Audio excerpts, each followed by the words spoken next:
Stardate 259470. Have just seen new Star Trek movie. Extremely disheartened, confused. This is a movie series that has been a classic. And what I saw was nothing more than a Ferengi outpost production. I will say that this movie had good production value, great special effects, super visuals.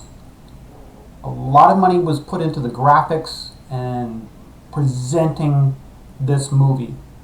Good technical details, a lot of space imagery, love that, great stuff. With that said,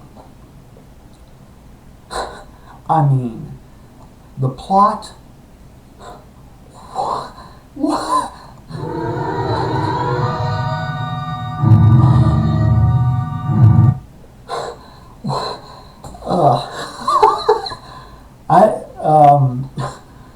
So they are on this Pride of the Fleet starship, third year of their mission. Kirk is acting like he's tired, questioning his love of the Enterprise, of space exploration.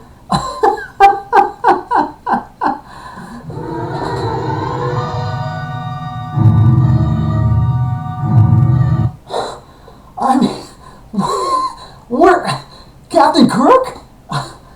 Meanwhile, Spock is thinking about quitting the Enterprise and his questioning his dedication to the Starfleet. And okay, maybe I can buy that because this planet Vulcan got destroyed, and he's thinking about concentrating on repopulating planet Vulcan. I don't know why he can't just send some frozen sperm somewhere. I mean, do some kind of lab experiment. I don't know why he has to, go and physically get with, the remaining Vulcan women that are out there. That didn't make any sense.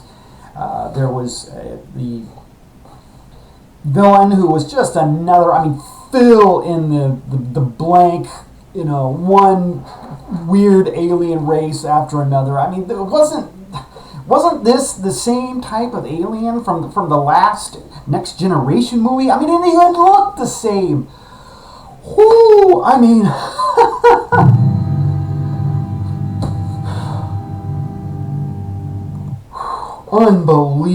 Unbelievable. Okay, all right. Now we have this alien who's mad at the Federation.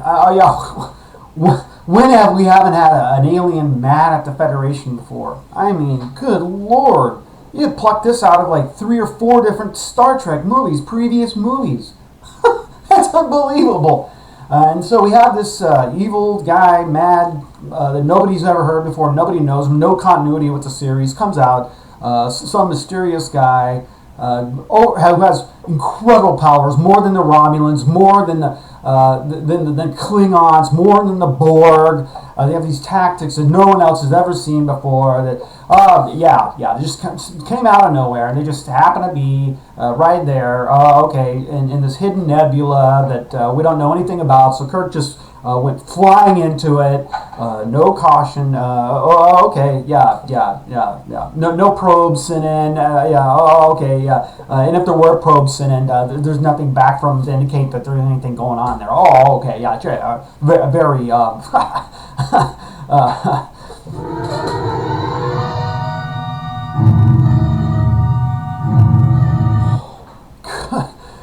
So, Kirk goes charging off in the unknown. He thinks of the pride of the Federation, the number one starship that they have, goes flying into this nebula, taking the word of this completely unknown lady alien that he's never met before, don't know have any data on, but enough to trust to go flying into a hidden nebula, totally unexplored, uncharted, who knows what in there, but just based on this one transmission. from a female alien who we've never heard of before. Don't even know what race she's from. Not even sure the universal translator is working properly. I mean, it's just, woo!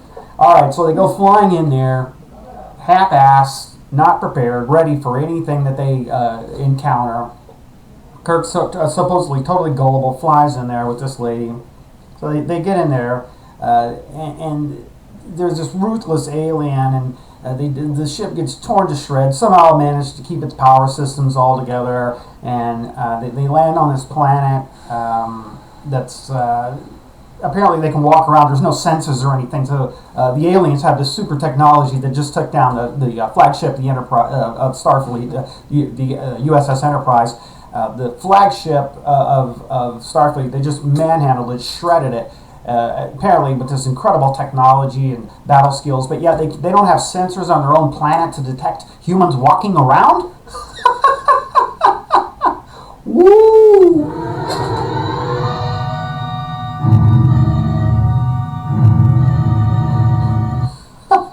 Okay. So, the plot, I mean, it just...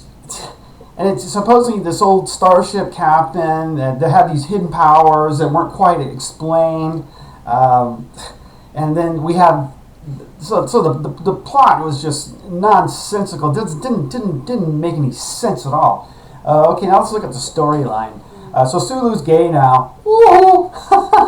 I mean... His character was never gay, never part of the timeline, absolutely 100% heterosexual. I mean, he was a swashbuckling Sulu, character with a sword, and it was written into the series, the original series, to make him very masculine, and now he's suddenly gay.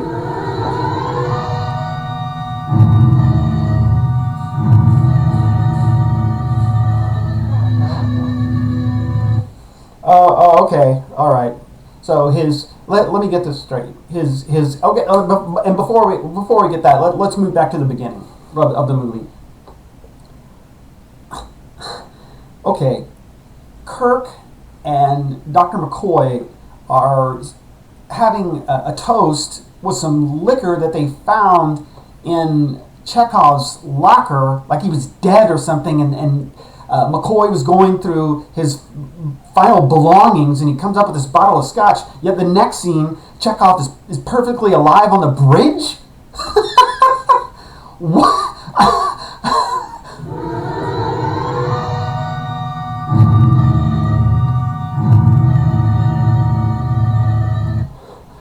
Unbelievable. Okay, is he dead or alive? Could you... we all know that the actor died. Is that some kind of weird tribute to him at the beginning of the movie, but yet he's still alive during the movie? Okay, alright. So we have this screwed up storyline where we think Chekhov's dead, but apparently he's alive, so we go in there and he's still fully alive. You got Kirk questioning his love and his dedication for the Enterprise and for space exploration. Strike one, big time. You got Spock thinking about abandoning Kirk, who's over the 3 years has developed this incredible bond with. Okay, strike two, and then you have the Sulu gay thing going on. Strike three, you're out. And let's look at the storyline behind the gay character. Where I'm fine with the gay character in the movie. I loved Stephen Carell in Little Miss Sunshine. He did a wonderful job. It fit the storyline. The character was well developed. But I mean, Sulu? Yeah, George Takei is gay. When they made the movie To Be Taked, that was great. I mean, that was him. But that's not the character. That's not the way Roddenberry wrote it. It's not the way it fit.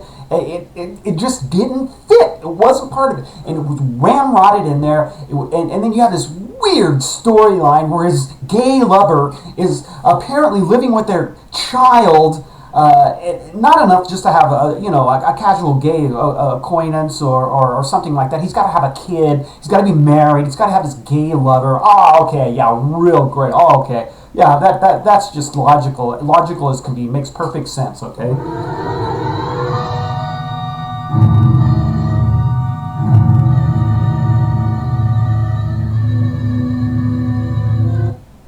Okay, so he's got this gay lover, husband, union. We don't even know what it is. He never mentioned the guy. He's got a picture of the kid, but apparently there was some kiss that was edited out because it was too graphic or to be too upsetting. Or woo! All right, so his gay lover with their kid, which that's a pretty big thing. I mean, you could just have him on the Enterprise. I mean, like Alexander, Worf's kid, like Chief O'Brien's kid. But no, we've got this kid, that's separated from his parent, apparently living with his gay lover on his starship, on this star base that Sulu's never been to before, that's light years away from Earth. Okay, how the hell did he meet his gay lover, have his gay lover move to this star base that he's never been to before, just so he can see him like once in his lifetime? Woo!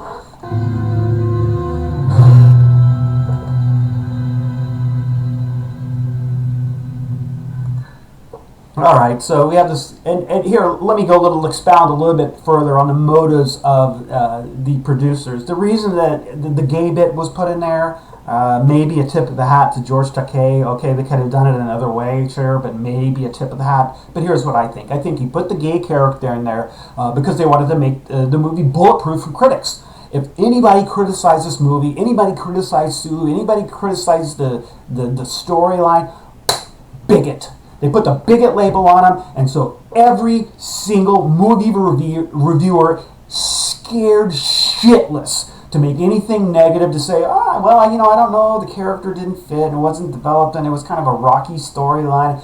You can't say that. They made themselves bulletproof, just like Star Wars did. Put a female lead in, put an African American, put a black in, and then suddenly nobody can say anything. And you get these reviewers that are thinking like, whoa, shit, oh man, that did not fit. I don't know. I don't want to be labeled as a bigot. I don't know. Bulletproof. That's why they put it in there. Hey, if we make Sulu gay, nobody can question us. Nobody can question the movie, and certainly they can't question that part of the storyline. So we'll throw that in there, and we'll make sure that nobody can question us. And if they dare to say anything, we slap them with a bigot label. And that's why they made him gay.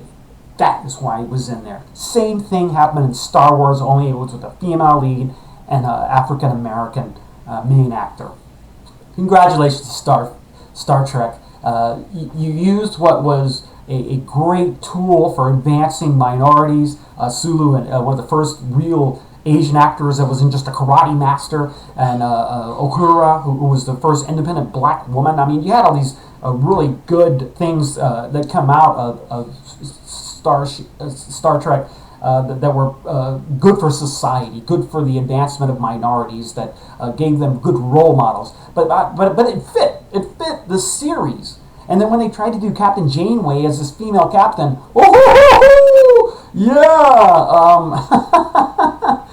okay. I have.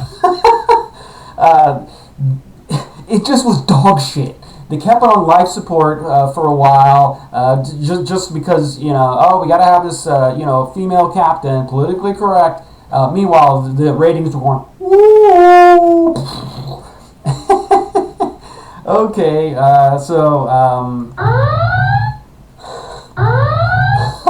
Okay, female captain, series ratings tanking, but yeah, they're, keeping it alive.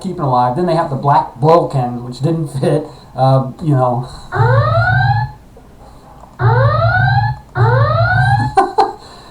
right, so hear it again. And we had that odd, transgender character on the first Star Wars that was on the bridge, and they never talked about him, but he was obviously maybe a man, maybe a woman, a different race.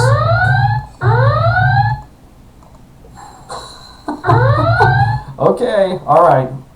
Now, there's something to be said for giving opportunities to an Asian actor when they were obviously discriminated against in Hollywood. But I think gays have had plenty of opportunities. You to jam and ramrod them into a character where they don't fit. It doesn't fit the storyline. It doesn't fit the character. It doesn't fit the timeline. You didn't need to do that. It was just cheap stunt for publicity, number one. And then it was to make the movie reviews bulletproof, so no movie reviewer would have the guts to challenge anything about the character, and in fact would be a little gun shy about saying anything negative about the movie. I looked at a couple of reviews on YouTube, and boy, they had that bigot label thrown. Oh, you're a bigot. We're a bigot. Where everybody that watches Star Trek is progressive and open to anything. No, we're not open to anything, okay? We're open to advancing minorities through character development. We're the disadvantaged, those that aren't privileged, for giving them an opportunity, and especially with roles in Hollywood. Okay, and that's where that I would be focused at most. That's where Roddenberry was focused at. He wasn't there to cure every racial, religious problem in the world. He was there to give opportunities to those that didn't have them, like female black women, female, and to Asian actors, which still don't have very good roles in lead roles and that sort of thing in Hollywood, other than just stereotypical roles. For black women being a hoochie mama, and the typical rap culture, and for Asian men, ho ho karate, Jet Li, ha ha ha. Roddenberry was he integrated that cast, and it was done beautifully, where the characters, the roles, it fit the crew, it fit the character, it fit the team, the crew that they had, and a lot about the character development is about how the characters mesh with each other, the chemistry. This was just dog crap. I mean, dog shit. You take something that was beautiful, that Roddenberry had developed into a cohesive, beautiful, wonderful team with great characters, and everything was meshing together, and they played off each other, and then just to screw with it, just because, for some stupid reasons here, you could have still made a really good movie and had really good reviews. And so what if you get a few bad reviews? I mean, to resort to this shit, oh man, just awful, just awful. And the secret weapon. I mean, this just smacks of like the red matter. That was in the first reboot of Star Trek, and with the new characters now. Didn't we go through the same shit? Oh, we got this red matter that destroyed the planet Vulcan, and then now we have this black matter that's going to destroy this starbase.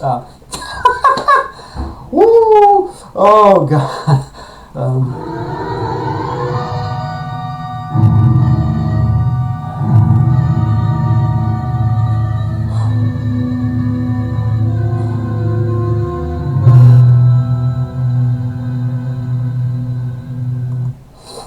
So, black matter, huh? You didn't get that from the first movie, huh? Okay. And just very jagged movie. The scenes didn't they were unjointed. They weren't cohesive. There was no continuity. It just the plot was shit. The storylines were disconnected and crappy as hell. The characters, the chemistry was off. To take a great series like this, and so much potential, and to turn it into what I saw. I mean, this was a Ferengi at the end of the bar, picking his nose. This was an aberration of Star Trek. This was sick. It was disgusting. The production values wonderful. The visuals, graphics, computer generated effects. They spent a lot of money on it. You can tell that, and there's no question about that. They really made an effort for that. But the rest, everything else, bullshit. Absolutely dog crap.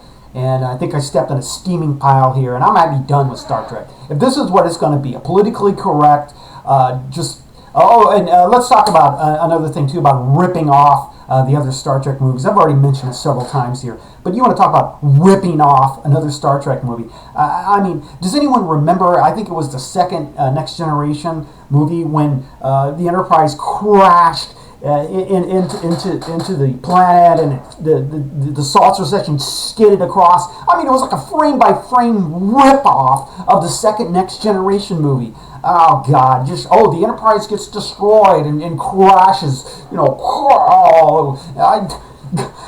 I mean, a little originality. I mean, I know it's a reboot, but that was Next Generation, for God's sakes. And then just to copy the same scene, the same exact damn scene. I mean, woo!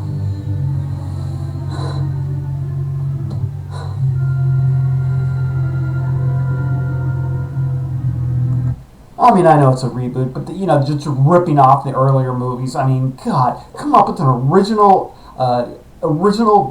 plan, an original plot, original storyline. I mean, don't just have these same, aliens that look like the last three Star Trek movie aliens. Please don't have, some storyline that's like really similar to the other storylines and several other Star Trek movies. Don't have scenes that are just ripped right off of the other one. I thought the second movie, the Wrath of Khan reboot was pretty well done. We know it's the same timeline, but just threw in a little things to make it different. Kirk dying instead of Spock with the radiation poisoning. Okay, that was pretty well done. Not great. Not really super high on that movie. But this one was just, I mean, a rip-off of many previous Star Trek movies. Many of the scenes were just rip-offs. The dialogue, rip-offs. And it's just a symbol of Hollywood, I guess. It's symbolic of the dog shit that's going on. I don't know what to say. Very disappointed. Very disappointed. This is 2 thumbs down. And just, yeah. I don't know what else to add to it other than just, this may be it. This may be it for Star Trek for me. I don't know.